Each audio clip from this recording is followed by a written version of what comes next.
سورہ بقرہ آیت نمبر 97۔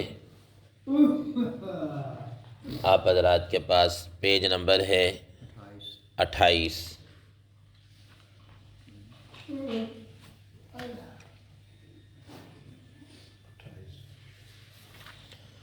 اعوذ باللہ من الشیطان الرجیم، بسم اللہ الرحمن الرحیم۔ قل من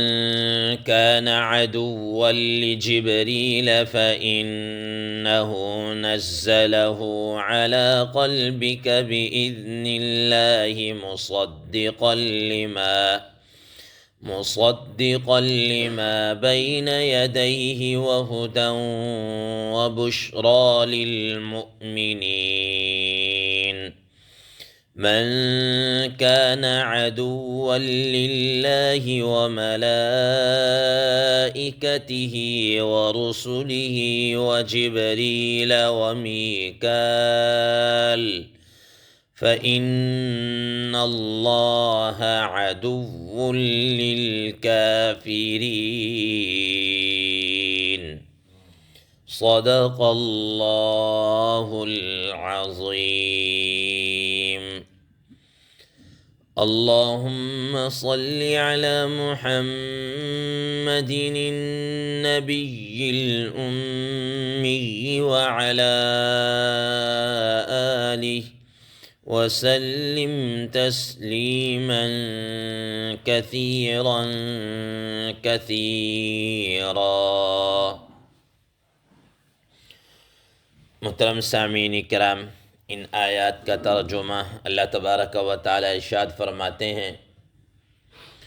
قل من کان عدوا لجبریل، آپ کہہ دیجئے جو شخص حضرت جبریل علیہ السلام کا دشمن ہو، فإنہ نزلہ علی قلبک بإذن اللہ، بے شک وہ تو اس قرآن مجید کو آپ کے دل پر اللہ کے حکم سے اتارتا ہے، مصدقا لما بین یدیہ، اور یہ تصدیق کرنے والا ہے اپنے سے پہلے والی کتابوں کی، وہدی وبشریٰ للمؤمنین، اور یہ ہدایت رہنمائی کر رہا ہے اور خوشخبری دے رہا ہے اہل ایمان والوں کو۔ من كان عدوا لله وملائكته ورسله وجبريل وميكال، تو جو شخص دشمن ہو اللہ کا اور اس کے فرشتوں کا اور اس کے پیغمبروں کا، اور خاص طور پر حضرت جبریل علیہ السلام کا اور حضرت میکائیل علیہ السلام کا، فإن اللہ عدو للکافرین، تو بے شک اللہ تبارک و تعالی بھی ایسے کافروں سے دشمنی رکھتے ہیں۔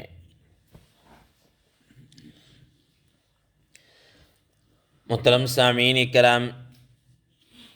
ما قبل میں آپ حضرات کے سامنے ایک لمبا سلسلہ ہے بنی اسرائیل کی خباثتوں کا، عہد شکنیوں کا اور نافرمانیوں کا اور نہ ماننے کا ایک طویل سلسلہ چلتا ہوا آ رہا ہے۔ آج کی ان زیر درس آیات مبارکہ کے متعلق حضرات مفسرین کرام رحمہم اللہ فرماتے ہیں کہ مدینہ منورہ کے قریب تھوڑی سی مسافت پر، بلکہ مدینہ منورہ سے تھوڑے سے فاصلے پر، کچھ فاصلے پر ایک مقام ہے جس کو آپ حضرات بھی جانتے ہیں، فدق کہا جاتا ہے، جس کی شہرت باغ فدق سے بھی ہے، اور یہ وہی باغ فدق ہے جس کو آپ حضرات کے نالج کے لیے بتایا دیتا ہوں کہ روافض نے حضرات صحابہ، خاص طور پر حضرت ابو بکر، حضرت عمر اور حضرت عثمان غنی رضی اللہ تعالی عنہم پر اتہام یعنی بہتان لگایا، تہمت لگائی، یہ الزام لگایا کہ یہ باغ فدق یہ تو اہل بیت کا حق تھا اور ان حضرات نے غصب کر کے رکھا اور ان کو نہیں دیا، یہ بڑا یہ شور مچاتے ہیں اس بات کے اوپر۔ تو یہ وہی مقام باغ فدق یعنی کھجوروں والا باغ تھا، اس میں ایک جی حالانکہ اب اس کے متعلق ایک دو باتیں ذکر کر ہی دوں، پھر میں دوبارہ اس موضوع کی طرف آتا ہوں۔ حالانکہ باغ فدق آپ حضرات پڑھیں گے، سنا ہوگا کہ نبی صلی اللہ علیہ وسلم کی وہ ملکیت میں تھا ہی نہیں، بلکہ وہ تو ایک وقف باغ تھا جو رسول اللہ تعالیٰ علیہ وسلم کی زندگی میں خرچے کے لیے وقف تھا، ٹھیک، کہ آپ صلی اللہ تعالیٰ علیہ وسلم اس سے اپنے گھر کے اخراجات، اس کی آمدن سے، پیداوار سے اپنے گھر کا خرچہ، اور اسی طریقے سے اس وقت جو اصحاب صفہ یعنی وہ جو صفہ نام کا جو مدرسہ بنا ہوا تھا، جو حضرات صحابہ کرام رضوان اللہ تعالی علیہ مجمعین وہاں پڑھ رہے تھے، ان کا خرچہ، اور اسی طریقے سے اہل بیت کا خرچہ، اور اس طرح آپ صلی اللہ علیہ وسلم کے پاس کوئی وفود آ جاتے، کوئی مہمان آ جاتے، تو ان کا خرچہ اس باغ کی آمدن سے کیا جاتا تھا، اور اس پر کیا ہے یہ وقف تھا، ٹھیک۔ تو اب ظاہر ہے جو چیز ایک آدمی کی ملکیت میں ہی نہ ہو تو اس کے اندر وراثت کیسے جاری ہو سکتی ہے، تو اس وجہ سے اس میں ان حضرات نے نہیں دیا۔ اور دوسرے نمبر پر یہ بات بھی ذہن نشین رہے کہ اس سلسلے کے اندر خود رسول اللہ تعالیٰ علیہ وسلم کا ایک فرمان ہے، جس میں آپ صلی اللہ تعالیٰ علیہ وسلم نے فرمایا کہ نحن معاشر الانبیاء لا نرث ولا نورث ما ترکناہ صدقہ، او کما قال علیہ الصلوۃ والسلام، کہ ہم حضرات انبیاء علیہ الصلوۃ والسلام کا یہ جو گروہ ہے، نہ ہم تو کسی کے وارث بنتے ہیں، نہ ہی ہمارا کوئی وارث بنتا ہے، یعنی ہم نہ ہی کسی کے وارث ہیں، نہ ہی ہمارا کوئی کیا ہے وارث ہے، صرف ہم جو بھی ترکہ چھوڑ کر جائیں گے وہ صدقہ ہے، وہ امت کے لیے کیا ہے صدقہ ہے، ٹھیک۔ اب اس وجہ سے بھی حضرات صحابہ کرام میں سے حضرت ابوبکر، حضرت عمر، حضرت عثمان غنی رضی اللہ تعالیٰ عنہما نے دیا، اور یہ ان پر کیا لگاتے ہیں، الزام لگاتے ہیں کہ صاحب یہ غصب کر کے بیٹھ گئے۔ اور پھر ایک اور بات بھی حضرات مفسرین محدثین کرام رحمہ اللہ فرماتے ہیں کہ چلو مان لیا ان حضرات نے نہیں دیا، نہ حضرت ابوبکر نے دیا، نہ حضرت عمر رضی اللہ تعالیٰ عنہ نے دیا، نہ ہی حضرت عثمان غنی رضی اللہ تعالیٰ عنہ نے دیا، تو بعد میں جب حضرت علی رضی اللہ تعالیٰ عنہ خلیفہ بنے، 4 سال تک وہ خلیفہ رہے، ٹھیک، تو انہوں نے کیوں نہیں دیا؟ وہ بھی تو دے دیتے نا، وہ دے دیتے۔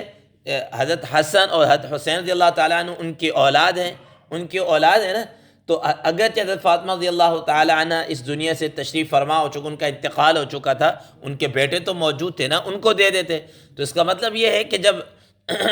اگر حضرت علی رضی اللہ تعالیٰ عنہ نے نہیں دیا اور وہ اس طور پر ظالم نہیں ہے، ٹھیک ہے، انہوں نے غصب نہیں کیا، تو باقیوں پر الزام کیسا ہے؟ پھر وہ کیسے غاصب اور ظالم ٹھہرے؟ الیاذ باللہ، ٹھیک۔ پھر اسی طریقے سے یہ بھی دیکھیے کہ حضرت ابوبکر اور حضرت عمر رضی اللہ تعالیٰ عنہ نے اگر حضرت فاطمہ رضی اللہ تعالیٰ عنہ کو نہیں دیا، تو نبی صلی اللہ علیہ وسلم کی جو وراثت ہے، مثال کے طور اگر جاری بھی ہوتی ہے، تو جس طریقے سے بیٹوں اور بیٹیوں کو ملتی ہے تو ویسے بیویوں کو بھی تو ملتی ہے کہ نہیں ملتی؟ تو آپ کے ازواج مطہرات بھی تھیں، حضرت عائشہ اور حضرت حفصہ رضی اللہ تعالیٰ عنہ بھی تو آپ کی ازواج مطہرات میں سے تھیں، اور حضرت عائشہ صدیقہ رضی اللہ تعالیٰ، حضرت ابوبکر صدیق رضی اللہ تعالیٰ عنہ کی بیٹی، اور حضرت حفصہ رضی اللہ تعالیٰ عنہ، حضرت عمر رضی اللہ تعالیٰ عنہ کی بیٹی۔ تو اگر انہوں نے ان کو نہیں دیا تو اپنی بیٹیوں کو بھی تو نہیں دیا نا، تو کیسے آپ الزام دے سکتے؟ خیر یہ ایک بات، ایک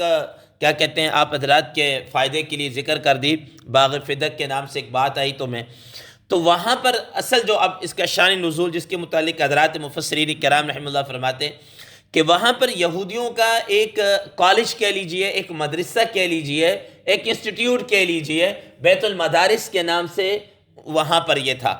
اور وہاں پر اس کا بڑا جو ہیڈ تھا وہ اس کا نام تھا ابن سوریہ، عبداللہ ابن سوریہ۔ یہ ایک آنکھ سے نابینا تھا، یعنی کہ یک چشم تھا، اور ان کے بڑے علماء میں سے اس کا شمار ہوتا تھا۔ نبی کریم صلی اللہ تعالیٰ علیہ وسلم نے ارشاد فرمایا، کیونکہ مدینہ منورہ کے قرب و جوار میں یہودیوں کی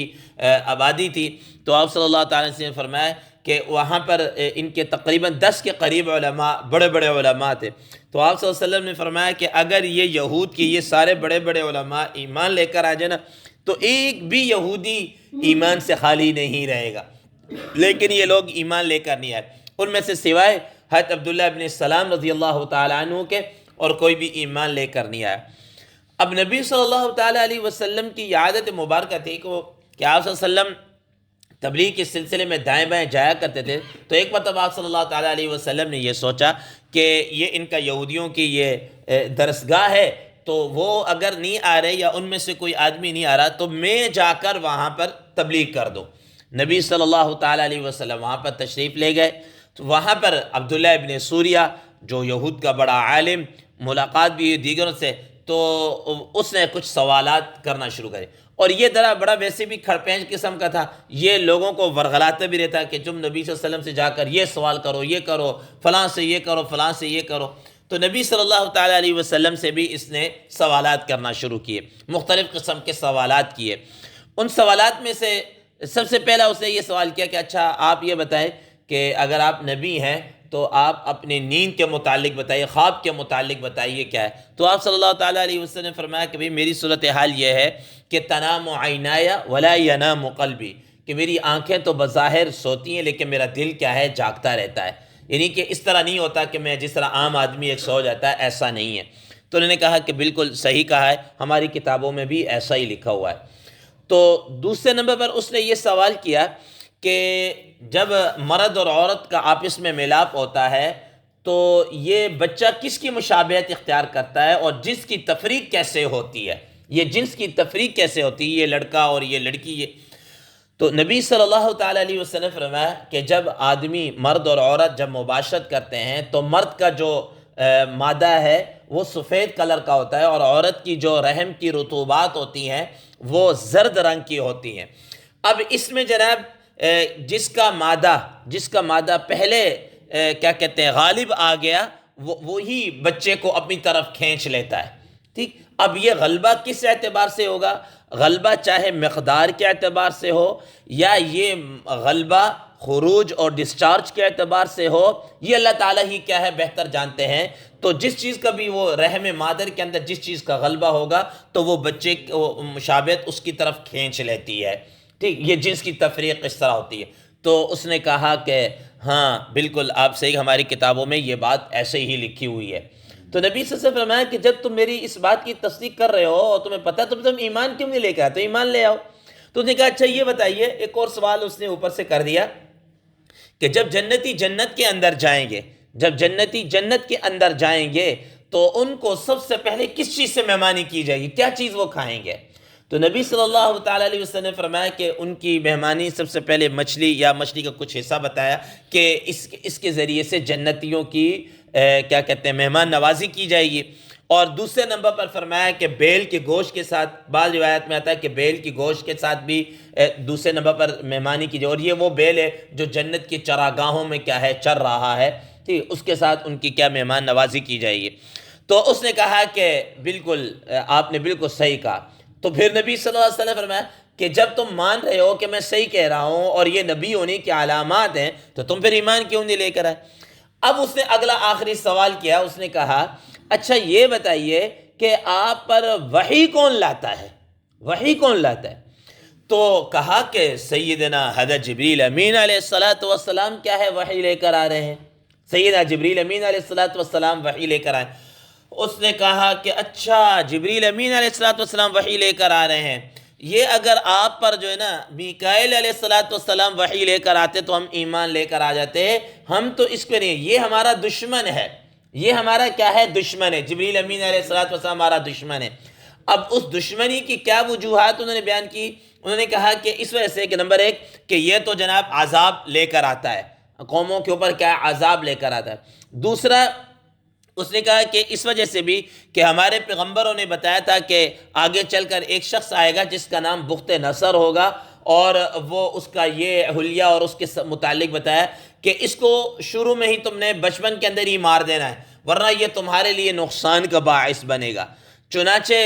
یہ ہم نے اپنی کتابوں کے اندر پڑھا، ہمارے پیغمبروں نے بتایا، تو ہمارے جو سردار تھے انہوں نے اس کے مطابق اس کی تلاش شروع کر دی، بالآخر وہ ہمیں مل گیا کہ جیسے اس کی نشانیت تھی مل گیا، فلاں علاقے کے اندر وہ اس طرح ہمیں مل گیا۔ اب ہم جب اس کو مارنے لگے تو سیدنا حضرت جبریل امین علیہ السلام آئے تو اور انہوں نے آ کر کہا کہ تم اس کو کیوں مار رہے ہو؟ انہوں نے کہا کہ یہ ہمارا دشمن ہے اور ہمیں آگے چل کر یہ مارے گا۔ انہوں نے کہا کہ اگر یہ تو مارنا ہوا، اگر تمہارے اوپر اس کا یہ عذاب آنا ہوا تو تم اس کو مار نہیں سکتے، اور اگر اس کی طرف سے تمہیں کوئی نقصان کا اندیشہ نہ ہوا تو تم ایک خامخواہ ایک ناحق جان کو کیوں قتل کر رہے ہو؟ چنانچہ کہتے ہیں حضرت جبریل امین علیہ السلام نے اس کو بچا لیا، اور یہ آگے چل کر پھر یہ بڑا ہوا، اور اس نے ہماری اینٹ سے اینٹ بجائی، اور اس کی وجہ سے بیت المقدس سے ہمیں نکلنا پڑا اور یہ ہونا پڑا، اور وہ ایک عرصہ، طویل عرصہ، کچھ 100 سال یا اس سے زیادہ ہم غلامی کے اندر رہے، تو اس نے حضرت جبریل امین علیہ السلام نے بچا۔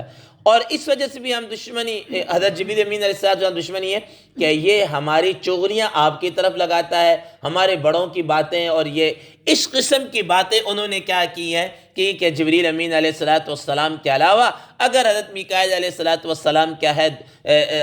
وحی لے کر آتے تو ہم کیا ہے ایمان لے کر آ جاتے۔ اس پر قرآن مجید کی یہ کیا ہے آیات نازل ہوئی، قل من کان عدوا لجبریل۔ محترم سامعین کرام، اب وقت بھی ہو گیا، انشاءاللہ عزیز مزید اس کی جو ڈیٹیل ہے وہ ان آیات کی وہ کل آپ حضرات کے سامنے تھوڑی سی اور بیان کی جائے گی۔ اللہ تبارک و تعالی ہمیں اس پر عمل کرنے کی کیا توفیق عطا فرمائے۔ وآخر دعوانا ان الحمد للہ رب العالمین۔